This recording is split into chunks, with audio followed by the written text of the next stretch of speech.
Hukum riba ini semua hukumnya haram. Dalil-dalilnya sangat tegas. Sekarang kita fokus ke dalil. Ada nanti sebuah hadis teman-teman, saya ingin antum renungi baik-baik. Tulis baik-baik, tempelkan di profil ya, dengan niat untuk mengingatkan kita sama orang lain. Jangan riya. Ingat selalu, tempel. Kalau bisa print, tempel di meja kerja. Tempel teman-teman, perhatikan, ini bahaya sekali. Bahaya sekali. Saya bacakan dulu ayat, itu hadis nanti yang saya bilang ya. Pertama firman Allah SWT dalam surah Al-Baqarah ayat 275.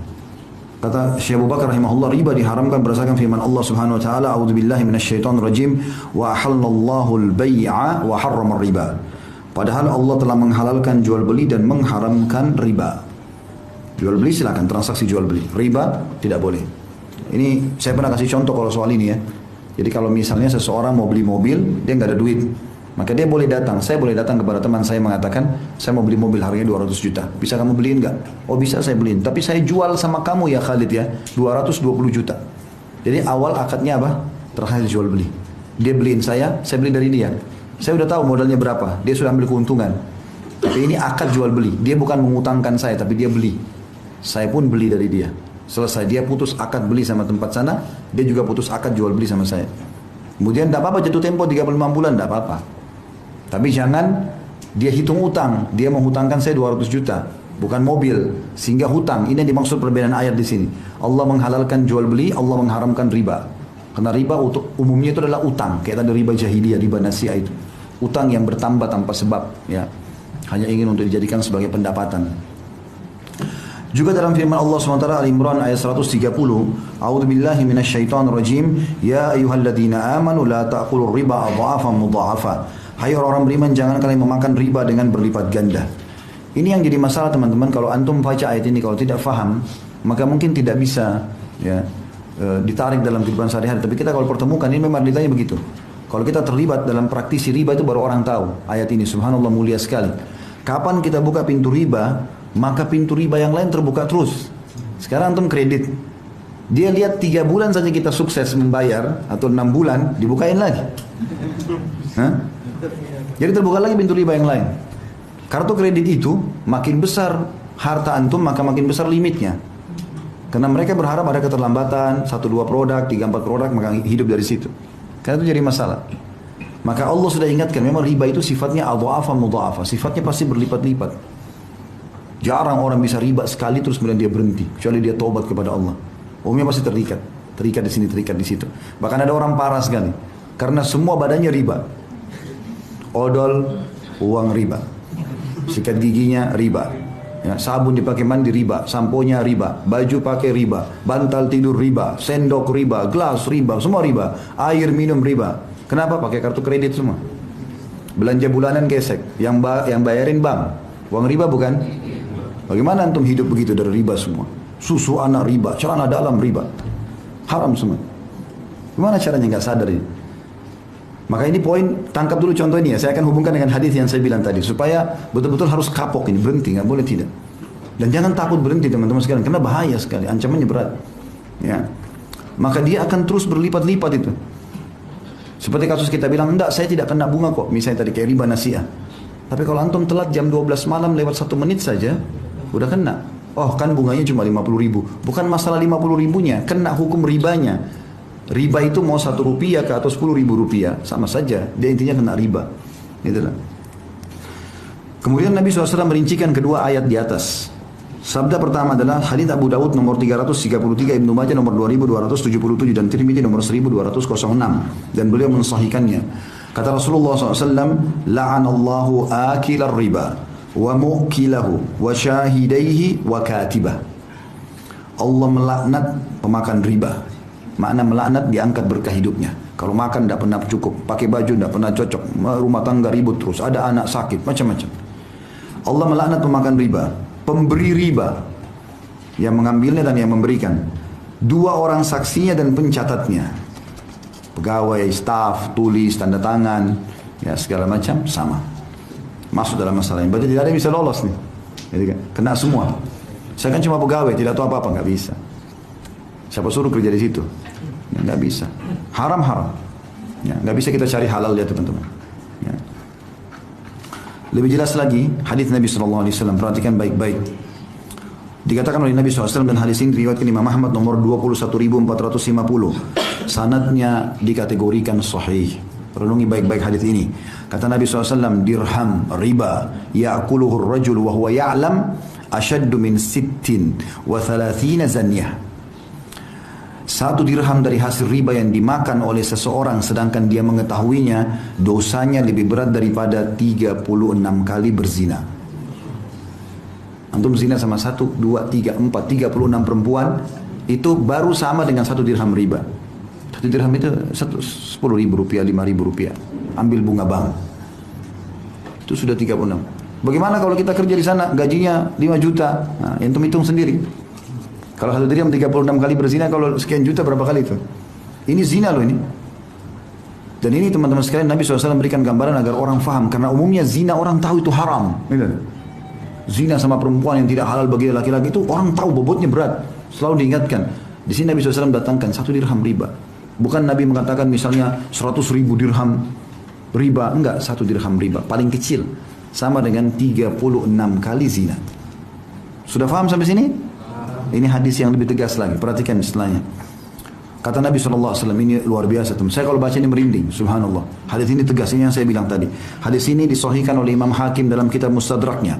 Kata Rasulullah SAW, ar-riba 73 baban, aisaruha ayyankiha ar-rajul ummah, wa inna arba riba irdur rajulil muslim. Kata Nabi SAW, riba itu memiliki 73 pintu, 73 tingkatan. Yang paling rendah, yang paling ringan, setara dengan seseorang berzina dengan ibunya. Ya? Itu berat sekali. Paling rendahnya sama dengan berzina dengan ibu. Teman-teman harus tahu ya, dalam bab zina hukumannya beda-beda, level-levelnya. Yang paling ringan dalam masalah zina adalah berzinanya orang. Dia pergi ke tempat zina, lalu dia zina, dia bayar pelacur, selesai. Itu yang paling ringan, tapi itu juga sudah dosa besar. Ada di atasnya zina lebih berat daripada itu, berzina dengan istri tetangga, pasangan tetangga. Itu ditanyakan oleh Nabi SAW. Kata para sahabatnya, Rasulullah, dosa apa yang paling berat? Kata Nabi SAW, engkau berzina dengan pasangan tetanggamu. Tentu kalau orang zina dengan istri tetangga, berarti si istri tetangga zina sama suami tetangganya, kan gitu. Kenapa tetangga? Karena orang yang paling dekat. Sampai kata Nabi SAW, Jibril selalu mewasiatkan kepadaku untuk mengingat berbuat baik dengan tetangga sampai aku kira tetangga mau dapat warisan. Walaupun tetangga itu orang kafir, tapi kita berbuat baik. Nabi SAW waktu di Mekah itu disakiti dengan Abu Jahal, Abu Lahab, kena tetangga semua. Nabi SAW tinggal di rumahnya Khadijah. Khadijah rumahnya di komplek mewahnya Mekah. Sebelahnya toko-toko Quraisy semua. Hampir tiap hari pintu rumahnya ditaruh kotoran, taruh sampah. Nabi SAW sambil senyum, mengangkat sambil mengatakan, beginikah kalian bermuamalah dengan tetangga? Nabi nggak balas, karena tahu ini bahaya. Kalau dibalas maka hukumannya sama nanti. Gitu. Jadi ini luar biasa kan? Zina dengan tetangga. Lebih lagi di atasnya, zina dengan istri mujahid. Jadi kalau ada orang pergi jihad, istrinya si mujahid itu seperti ibu kita. Kata Nabi SAW, kedudukan istri para mujahid sama dengan ibu-ibu kalian. Seperti kita hormati ibu kita, harus hormati walaupun istri mereka masih muda. Bukan malah datang diganggu. Karena perempuan lemah. Pada saat suaminya jauh, dia bisa digoda. Laki-laki bisa memberikan hadiah, bisa berikan perhatian. Apalagi mereka pakai perasaan. 1 bulan, 2 bulan suaminya pergi, mulai ada WA syaitan. Kenapa sayang, butuh bantuan apa? Ini kalimat syaitania. Orang bisa tergoda. Kalau sampai dia berzina dengan istri mujahid, walaupun itu perempuan memang dasarnya juga dia berdosa, tapi ini yang menzinai itu dosanya berat sekali. Kata Nabi SAW, si mujahid itu akan didatangkan hari kiamat dengan si pelaku selingkuh dengan istrinya, lalu Allah bebaskan dia mengambil pahalanya sesukanya. Kata Nabi SAW, ya, kata Nabi SAW, apakah kalian kira si mujahid akan sisakan pahalanya? Tanda tanya. Gak mungkin. Dia pergi jihad, berperang jalan Allah, antum datang ganggu istrinya? Hah? Gak boleh. Makanya perempuan yang sudah berstatus suami, antum kasih X besar-besar. Sudah selesai urusannya. Mau cantiknya seperti bulan, ada cerita. Udah haknya si laki-laki itu. Karena tidak ada poliandri dalam Islam.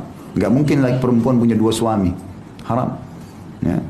Antum minta kepada Allah diberikan istri yang baik. Kalau sudah jadi istri orang, selesai urusannya. Jangan pernah sentuh wilayah itu. Karena ada orang punya penyakit itu. Pernah ada orang tanya saya di pengajian, Ustaz, saya punya masalah dalam ini zina karena saya suka ganggu istri orang. Karena dia berpikir kalau orang sudah menikah, mudah kalau dia berzina pun tidak ketahuan karena sudah ada suaminya. Beda kalau masih gadis nanti hamil di luar nikah. Makanya dikasih posisi dalam zina tinggi. Yang lebih tinggi lagi daripada istri mujahid adalah berzina dengan mahram.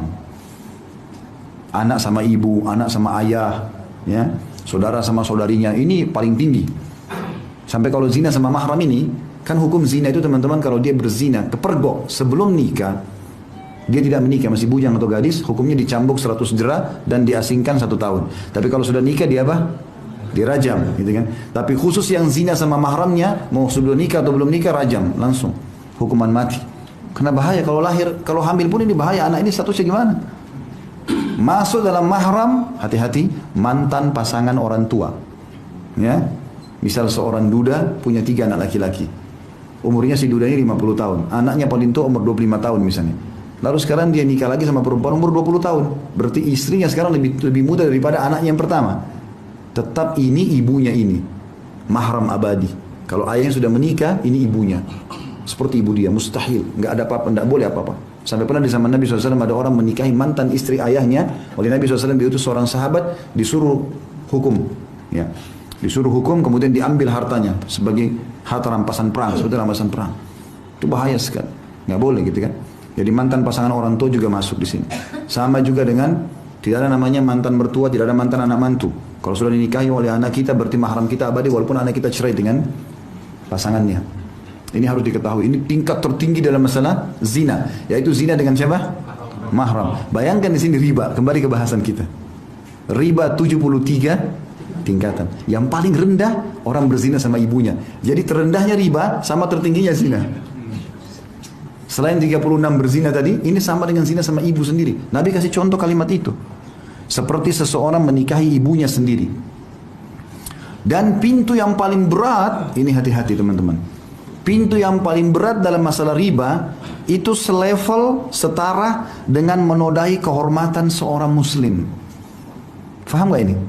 Saya ulangi ya. Tertinggi dari zina adalah zina dengan mahram. Terendahnya riba sama dengan ini. Berarti riba ini berat sekali karena dia sama dengan hukumnya orang zina yang paling tinggi kan gitu. Tapi subhanallah ada yang lebih harus kita hati-hati. Tertingginya riba itu dosanya selevel dengan mencoreng kehormatan seorang muslim. Antum gosip, ngambil hartanya muslim, ya, apalah sakiti hatinya, itu sama dengan riba level ke-73. Ini hati-hati. Jangan antum buat masalah sama orang.